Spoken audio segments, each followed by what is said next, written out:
বিষ্ণু বলেন, মান হরিমা খাইরাহা ফাকাদ হরিম, যে কদর মিস করলো সে সব মিস করলো, হি ইজ দ্য লুজার। আচ্ছা বলেন, এই বরকতের মাসে আমরা কি লুজার হতে চাই না গেইনার হতে চাই? সবাই বলেনি, বলেন এই রমাদানে আমরা লুজার হব না গেইনার হব? ইন্না আনজালনাহু ফি লাইলাতিল কদরি ওয়া মা আদরাকা মা লাইলাতুল কদর লাইলাতুল কদরি খায়রুম মিন আলফি শাহর। পড়েন আল্লাহু আকবার। লাইলাতুল কদরি খায়রুম মিন আলফি শাহর, হাজার মাসের চেয়েও সেরা। 1000 মাসে হয় 83 বছর 4 মাস। 83 বছর 4 মাস টানা ইবাদত করলে যেই সওয়াব, কদরের রাতে ইবাদত করলে অতটুকু সওয়াব আপনি পাবেন, আল্লাহ সেটা বলে নাই। আল্লাহ বলে তার চাইতে বেশি সওয়াব দিয়ে আপনার আমলনামা ভরে দিবে কে? কদর যেন মিস না হয়। 21, 23, 25, 27, 29 নাকি খালি 27? আপনারা কি খালি 27? হ্যাঁ না, ফালতামিসু ফিল আশরিল আওয়াখিরি ফিল মিনাল ভিতরি, রমজানের শেষ দশকের বেজর রাতগুলোকে কদর হিসেবে তালাশ করো। আল্লাহর হাবিব সাল্লাল্লাহু আলাইহি ওয়াসাল্লাম শেষ 10 দিন টানা ইবাদত করতেন, টানা ইবাদত। ইদা জাআল আশরু আহিয়াল লাইলা আইকাযা আহলা ওয়া জাদ্দা ওয়া শাদ্দাল মিজার, সারা রাত জেগে ইবাদতের নজির নবীজির নাই, শুধু রমজানের শেষ দশক ছাড়া। সুবহানাল্লাহ বলেন। নিজেও ঘুমাতেন না, ফাতেমা রাদিয়াল্লাহু তাআলা আনহু, আলী রাদিয়াল্লাহু তাআলা আনহু কাউকে ঘুমাতে দিতেন না, সবাইকে জাগিয়ে তুলতেন। আমরা সারা রাত জেগে ইবাদত করব, রাজি আছেন তো? কদর যেন আমাদের মিস না হয়। আজকে থেকেই ক্যালেন্ডারে মার্ক করে রাখেন, সব কাজ পেছনে ফেলে, সব ব্যস্ততাকে পেছনে ফেলে ইবাদতের জন্য আমরা প্রস্তুত থাকবো কদরের রাতে। কোনোভাবে কদর যেন আমাদের মিস না হয়, ইনশাআল্লাহ বলেন তো সবাই? মুক্ত হস্তে দান করুন, মুক্ত হস্তে দান করুন।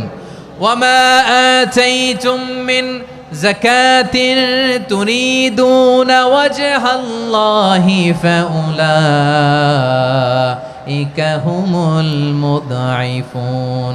তোমরা মনে করো না যাকাত দিলে তোমাদের সম্পদ কমে যায়, এটা ভেবো না, বরং তোমরা আল্লাহর খুশির জন্য যে যাকাত দাও, তারপরে তোমার যে সম্পদ থাকে ওই সম্পদের মধ্যে প্রবৃদ্ধি দান করে কে?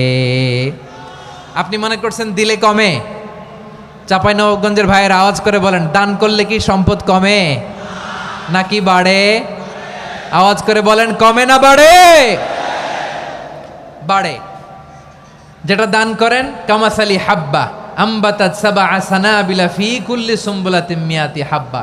1 টাকা দান করলে এটা চারা বীজের মতো, রূপে দিলে 7টা শীষ, প্রতি শীষে হয় 100 শস্য দানা। আল্লাহ যারে চায় এরকম বাড়ায় দেয়, প্রবৃদ্ধি দেয়। সুবহানাল্লাহ। এজন্য মুক্ত হস্তে দান করতে রাজি আছেন? আগে আগে যাকাত ক্যালকুলেট করে রাখেন। আপনার যাকাত বর্ষ যদি পরেও হয়, দেরি করেও হয়, ধরেন যে প্রতি বছর মুহররমে দেন, আপনি আগে দিতে পারবেন। যাকাত অগ্রিম আদায় করা যায়। সুবহানাল্লাহ বলেন। বিষ্ণু ইসা ইসলাম রমাদানে এত দান করতেন, কানা আজওয়াদান নাস, কিন্তু রমাদানে আজওয়াদুন নাস আজওয়াদু বিল খাইরি মিনার রিহিল মুরসালা, প্রবাহিত বাতাসের চেয়ে বিশ্বনবী আর অবদান্যতা বেড়ে যেত। প্রবাহিত বাতাস যেমনি সবাইরে বাতাস দেয়, আস্তিক নাস্তিক মুমিন কাফির সবাইকে শীতল করে দেয়, তেমনি নবীজির রমাদানের দান ছিল এমন, কেউ নবীর কাছে চেয়ে ফিরে গিয়েছে এর নজির নাই। জোরে বলেন সুবহানাল্লাহ।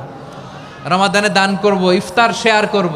কাউকে ইফতারি করালে সারাদিন রোজা রেখে তার যে সওয়াব, আপনি ইফতার করানোর কারণে আপনার আমলনামায় ওই সওয়াব আল্লাহ ঢুকায় দিবেন। পড়েন সুবহানাল্লাহ। সাহাবারা বললেন, নবী আমরা গরিব মানুষ, ইফতারি খাওয়ানোর পয়সা নাই। আল্লাহর হাবিব বললেন, ওয়ালাউ বিমাজকাতি লাবান, 1 ঢোক দুধ, ওয়ালাউ বিতামরা, 1টাও খেজুর, ওয়ালাউ বিশারবাতিমা, 1 ঢোক পানি খাইয়েও যদি কারো রোজা ভাঙাও, তারপরে ওই সওয়াব তোমার আমলনামায় দিবে কে? পারলে ইতিকাফ করবেন। আল্লাহর হাবিব সাল্লাল্লাহু আলাইহি ওয়াসাল্লাম প্রতি বছর 10 দিন ইতিকাফ করতেন। যে বছর ইন্তেকাল করবেন সে বছর 20 দিন ইতিকাফ করেছেন। আপনি বলবেন, হুজুর ইতিকাফ না করলে সমস্যা কি? আমার নবী একটা ইবাদত সারা জীবনেও ছাড়ে নাই, আর আপনি জীবনে একবারও করেন নাই। এবার হিসাব আপনার কাছে, হিসাব আপনার কাছে। না পারলে অন্তত রাত্রি বেলাগুলো মসজিদে কাটাবেন। পারবেন তো ইনশাআল্লাহ? সব শেষে শিশু এবং নারীদের ব্যাপারে বিশেষ খেয়াল রাখবেন। শিশুদের রমাদানের ব্যাপারে উৎসাহ দেন, তাদের প্রস্তুতি নেওয়ান, তাদেরকে রোজা রাখতে দিবেন আমার ভাইয়েরা এবং বোনেরা। পর্দার আড়ালে মায়েদেরকে বলবো, চাপাই নবাবগঞ্জের মায়েরা, একদিন 2 দিন না খেয়ে থাকলে আপনার ছেলে মেয়ে মারা যাবে না, ঠিক কিনা বলেন? ওদেরকে উৎসাহিত করেন, ওদের ছোট্ট যারা রাখতে দেন, বলেন যে বাবা সকাল থেকে দুপুর পর্যন্ত না খেয়ে থাকলে তোমার অর্ধেক রোজা, এরকম 2 দিন অর্ধেক মিলে তোমার 1 রোজা। এরকম আমি কত রোজা রাখছি ছোটবেলায় কোনো হিসাবই নাই। আমার দাদি বলতো সকাল থেকে না খেয়ে দুপুর 12টা পর্যন্ত রাখলে নাকি অর্ধেক হয়, এরপরের দিন অর্ধেক, 2 অর্ধেক মিলে 1 রোজা। এটা তো আসলে রোজা হয় না, কিন্তু তাকে উৎসাহ দেয়া। ইফতার প্রোগ্রামগুলোতে নিবেন আমাদের বাচ্চাদেরকে, দেখবেন যে ওর ক্ষুধা লাগতেছে, খায় না, কারণ কেউ খায় না, একজন আজান দিচ্ছে, সবাই খেজুর নিয়ে ইফতার করতেছে। এই দৃশ্য, এই ট্র্যাডিশন, এই ইবাদত, এই তারবিয়া ওর আগামীর জীবনটাকে সুন্দর করবে। চিল্লায় বলেন ঠিক কি না? এভাবে আগামীর প্রজন্মকে আমাদের গড়তে হবে। শিশুদের রোজার ব্যাপারে প্রস্তুতি নিন, উৎসাহ দিন। আর নারীদেরকে কষ্ট দিবেন না। সারা দিন পেঁয়াজু, আলুর চপ, বেগুনি, পাকোড়া, ছোলা, মুড়ি, শরবত, রুয়াবজা আছে না নাই, বানাতে বানাতে আমাদের বোনেরা কাহিল হয়ে যায়, আর তারাবি পড়তে পারে না, ইবাদত করতে পারে না। আমরা যেন আমাদের বোনদের প্রতি ইহসান করি। পারবেন তো সবাই? বিলম্বে ইফতার করবেন না কখনো। 1 নাম্বার, দেরি করে ইফতার করা নিষিদ্ধ। ইহুদিরা দেরি করে ইফতার করে। লা ইয়াজালুন নাসু আলা খাইরিন মা আজ্জালুল ফিতরা। বিশ্বনবী বলেছেন, এই উম্মত যতদিন আগে আগে ইফতার করবে, এই উম্মতের কপাল থেকে কল্যাণ কেউ ছিনিয়ে নিতে পারবে না। চিল্লায় বলেন ঠিক কি না? আজানের জন্য বসে থাকবেন না, সময় দেখবেন। স্থানীয় সময় যখন সূর্যাস্ত হওয়া মাত্রই বিসমিল্লাহ, খেজুর খেয়ে ফেলবো। পারবেন তো নাকি দেরি করবেন? 2 নাম্বার, রমাদানের পবিত্রতা বজায় রাখবো। কোনো তর্ক বিতর্ক অশ্লীলতায় আমরা জড়াবো না, ঝগড়া করবো না, সরাসরিও না, ফেসবুকেও না। করবেন? কেউ গালি দিলে বলবেন ইন্নিমরুউন সায়েম, আমি রোজাদার। আল্লাহর হাবিব শিখিয়েছেন, কেউ যদি তোমার গালি দেয়, কটু কথা বলে, অশ্লীল কথা বলে, রমজানে তুমিও বলতে পারবে না। তুমি বলতে পারবা ইন্নিমরুউন সায়েম, আমি রোজাদার। আজকে থেকে নিয়ত করেন, রমজানে কেউ গালি দিলে আপনি একটা গালি দিবেন নাকি? কি বলবেন? রোজাদার, রমজানের পবিত্রতা আমি ভঙ্গ করতে পারবো না। অশ্লীল নাটক, সিনেমা আমরা দেখব না। ব্যাড হ্যাবিট থাকলে রমাদানে এটা ছাড়ার মহা সুযোগ। স্মোকিং এর অভ্যাস আছে অনেকের, ঠিক কি না? চাপাই নবাবগঞ্জে আপনারা স্মোকিং করেন? হ্যাঁ, না না আমরা করি না। বলেন করি না? করবেন না কেউ।